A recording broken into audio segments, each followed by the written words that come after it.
अगर आपका 10th का बोर्ड हो या आप किसी भी क्लास के हो, 11th-12th का बोर्ड्स हो या फिर आप नॉर्मल ग्रेजुएशन पोस्ट ग्रेजुएशन में हो, and if you want to complete your syllabus in time या विद इन टाइम फ्रेम जो भी आपने डिसाइड किया है, then you will need to follow these steps in order to complete your syllabus. Hey guys, this is Mini here and welcome back to my channel Mini Motivational Videos. So today's topic is how to complete your syllabus in 30 days.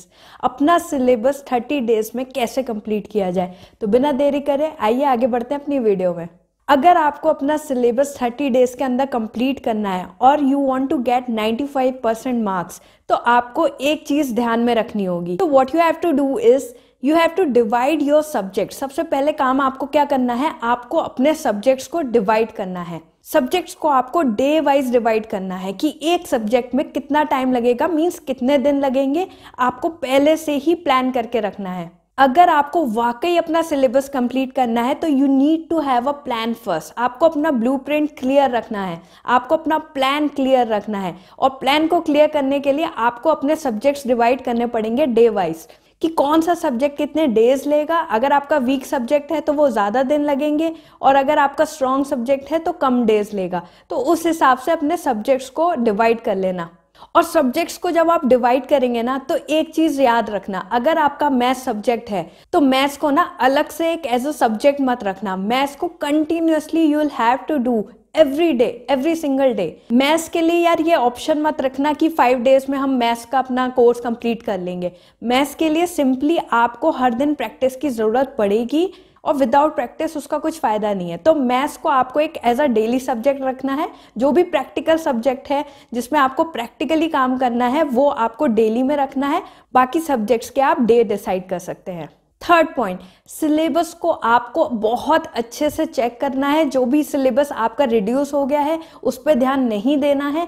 जो भी syllabus आपका है आपको clear cut पता होना चाहिए कि यार यही सिलेबस है, इससे बाहर हमारा आएगा नहीं. तो सिलेबस आपको अपनी नजर के सामने हर टाइम रखना है. सिलेबस से बाहर नहीं जाना, सिलेबस से कम नहीं पढ़ना. फोर्थ पॉइंट, सब्जेक्ट्स जो आपने डिवाइड करे हैं ना पहले डे वाइज की कितना सब्जेक्ट में कितना टाइम लगेगा, कितने दिन लगेंगे, उसके बाद then you will have to decide कि कौन से चैप्टर्स का वेटेज कितना है. कोई कोई चैप्टर्स बहुत इंपॉर्टेंट होते हैं, उनका वेटेज बहुत हाई होता है और वो आपके एग्जाम में ज़्यादा वेटेज के साथ आते हैं, मीन्स उससे ज़्यादा पूछा जाता है.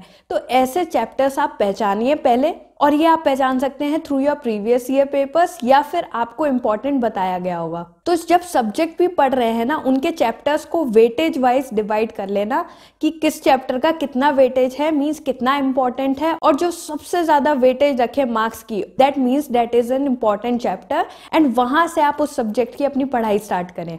और जिन भी चैप्टर्स का कम वेटेज हो उनको आप बिल्कुल लास्ट में करना, और अगर आपके पास टाइम की कमी हो तो जल्दी से उसे एक बार देख के हटा देना. Fifth, start your chapters from back questions. जब भी आप कोई नया चैप्टर स्टार्ट करेंगे ना, सबसे पहले आपको क्या करना है, आपको बैक के जो भी क्वेश्चंस दे रखे होते हैं उनको ध्यान से पढ़ना है, बिकॉज वो इंपॉर्टेंट क्वेश्चंस हैं. जो भी चैप्टर से इंपॉर्टेंट टॉपिक होगा उसी से रिलेटेड क्वेश्चंस पीछे बैक में बनाए जाते हैं. पहले आप क्वेश्चंस को पढ़िए, इंपॉर्टेंट टॉपिक समझिए चैप्टर के, और उसके बाद आप चैप्टर को स्टार्ट करें.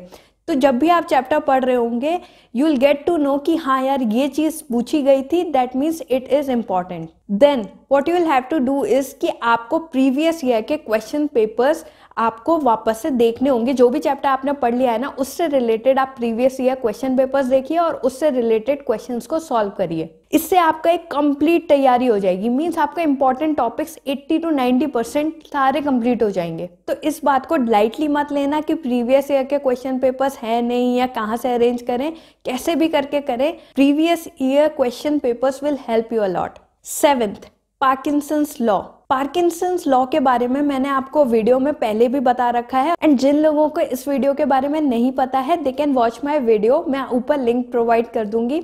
और मैं शॉर्ट में बता देती हूँ कि जब हमें कोई भी डेडलाइन दे दी जाती है, कोई डेडलाइन फिक्स कर दी जाती है कि हाँ इतने टाइम तक हमें काम कंप्लीट करना है, जैसे कि हम अपना सिलेबस को फिक्स कर रहे हैं कि 30 डेज तक हमें कंप्लीट करना है. तो जब हम अपनी डेडलाइन बनाते हैं ना, तो हमारा ह्यूमन टेंडेंसी होती है, ह्यूमन नेचर होता है कि हम उस काम को उस डेडलाइन के अंडर कर लेते हैं. और अगर कोई डेडलाइन ही सेट नहीं होती ना तो हम वो काम को कभी भी कंप्लीट नहीं कर पाते हैं। तो पार्किंसंस लॉ आपको हर सब्जेक्ट के लिए याद रखना है कि अगर आपने 5 दिन के लिए एक सब्जेक्ट की डेडलाइन फिक्स करी है, that means that you will have to complete that subjects within 4 days. आप अपनी डेडलाइन उसे 4 डेज तक रखिए, 4 डेज के विद इन ही आप उस सब्जेक्ट को कंप्लीट कर लेना। 8 after this what you will have to do is कि आपके दिमाग में ये फिक्स होना चाहिए कि 25 डेज तक तो हमें अपना सिलेबस कंप्लीट कर लेना है एंड 30 डेज का इंतजार नहीं करना है।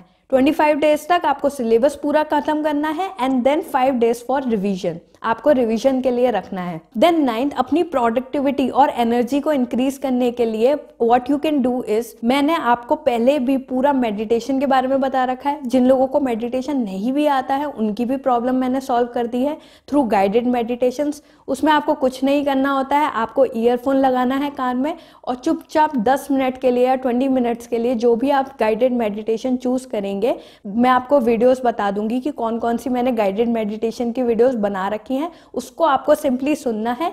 10 मिनट्स के अंदर you will gain energy of around 5 hours. 5 घंटे की एनर्जी आपको उस 10 मिनट के अंदर मिल जाएगी। That will help you to increase your productivity. अगर आपको वाकई अपना प्रोडक्टिविटी लेवल बढ़ाना है तो उन ऑडियोज को सुनना, और जब भी आपको रेस्ट करना है ना, आप थका हुआ फील कर रहे हैं, आप टायर्ड फील कर रहे हैं या लेजी फील कर रहे हैं, आपको तुरंत वो ऑडियो सुननी है। 10 मिनट के बाद आप एकदम वापस से पढ़ाई के लिए प्रिपेयर हो जाओगे। 10th, you will have to divide your slots. आपको ना स्लॉट्स डिवाइड कर लेना कि अगर हम 2 घंटे लगातार पढ़ सकते हैं तो हम 2 घंटे का स्लॉट बनाएंगे, अगर हम 1 घंटे का पढ़ सकते हैं तो 1 घंटे का, और अगर हम 3 आवर्स तक पढ़ सकते हैं तो हम 3 आवर्स का स्लॉट बनाएंगे। तो इससे क्या होगा कि आपका ना एक फ्लो डिस्टर्ब नहीं होगा। बार बार ये मत करना कि थोड़ा सा पढ़ लिया फिर थोड़ा कुछ और करने लग गए, थोड़ा सा पढ़ लिया तो कुछ और करने लग गए, ऐसा नहीं करना है। आपको सिंपली स्लॉट्स को डिवाइड करना है कि जितना टाइम हमने सोचा है बैठना है, लगातार पढ़ाई करनी है, उतना टाइम आपको डेडिकेटेडली देना ही देना है। और साथ में आपको कोई भी पार्टी, दोस्त, इस टाइम पे सब कुछ भूलना पड़ेगा। अगर आप वाकई 30 डेज में अपना सिलेबस कंप्लीट करना चाहते हैं तो आपको ये सारी चीज़ें भूलनी पड़ेंगी और इसी तरीके से, इसी स्ट्रेटेजी के साथ आपको पढ़ना पड़ेगा। एंड लास्ट, हमेशा मेरा मोस्ट इंपॉर्टेंट पॉइंट रहता है meditate. Keep meditating, keep studying. जब तक आप स्टडी के साथ मेडिटेट करते रहेंगे आपकी ब्रेन पावर बहुत इंक्रीज होगी, आपकी एनर्जी लेवल बहुत इंक्रीज होगी, आपका कॉन्सेंट्रेशन, फोकस, सब चीज़ें बहुत ज़्यादा इंक्रीज होता है उससे।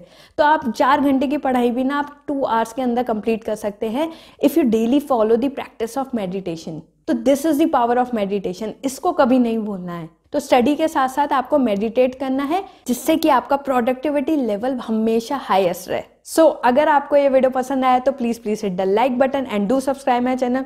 अगर आप सब्सक्राइब करेंगे से मेरी बहुत हेल्प होगी, और कुछ और करो ना करो प्लीज अपने दोस्तों के साथ ये वीडियो जरूर शेयर कर देना, चाहे वो फेसबुक ग्रुप्स में, चाहे वो व्हाट्सएप ग्रुप्स में। And to get more updates please click the notification bell also. And thank you for watching. And हाँ, हम रोज रात को 10 PM पे कम्युनिटी टैब में मिलते हैं, you can check that out. Bye.